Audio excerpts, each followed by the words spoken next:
अथ द्वादशोऽध्यायः। भक्तियोगः।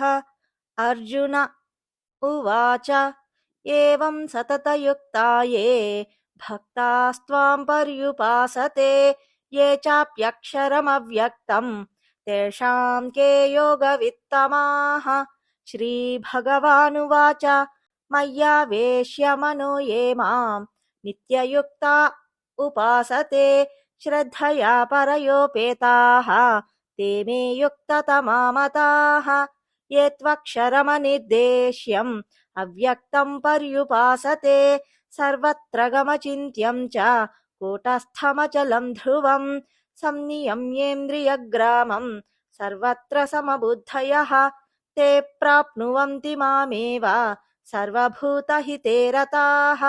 क्लेशोऽधिकतरस्तेषाम् अव्यक्तासक्तचेतसाम् अव्यक्ता हि गतिर्दुःखम् देहवद्भिरवाप्यते ये तु सर्वाणि कर्माणि मयि सन्न्यस्य मत्पराः अनन्येनैव योगेन मां ध्यायन्त उपासते तेषामहं समुद्धर्ता मृत्युसंसारसागरात् भवामि न चिरात् पार्थ मय्यावेशितचेतसाम् मय्येव मन आधत्स्व मयि बुद्धिं निवेशय निवसिष्यसि मय्येव अत ऊर्ध्वं न संशयः।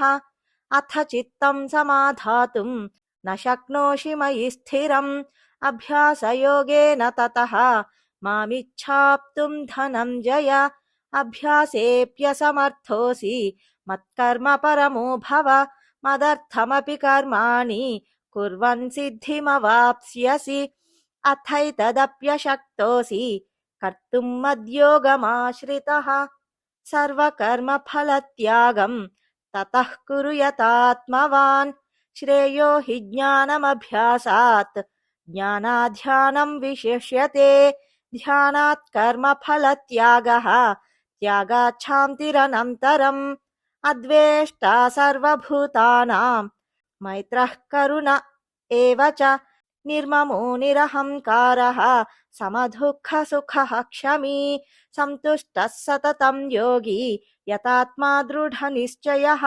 मय्यर्पितमनो बुद्धिः यो मद्भक्तः स मे प्रियः यस्मान्नो द्विजते लोकः लोकान्नो द्विजते च यः हर्षामर्षभयोद्वेगैः मुक्तो यः स च मे प्रियः अनपेक्षः शुचिर्दक्षः उदासीनो गतव्यथः सर्वारम्भपरित्यागी यो मद्भक्तः स मे प्रियः यो न हृष्यति न द्वेष्टि न शोचति न काङ्क्षति शुभाशुभपरित्यागी भक्तिमान्यः स मे प्रियः समशत्रौ च मित्रे च तथा मानापमानयोः शीतोष्णसुखदुःखेषु समः सङ्गविवर्जितः तुल्यनिन्दास्तुतिर्मौनी सन्तुष्टो येन केनचित् अनिकेतस्थिरमतिः भक्तिमान् मे प्रियो नरः ये तु धर्म्यामृतमिदं यथोक्तं पर्युपासते श्रद्धाना मत्परमाः भक्तास्तेतीव मे प्रियाः। ॐ तत्सदिति श्रीमद्भगवद्गीतासु उपनिषत्सु ब्रह्मविद्यायां योगशास्त्रे श्रीकृष्णार्जुनसंवादे भक्तियोगो नाम द्वादशोऽध्यायः।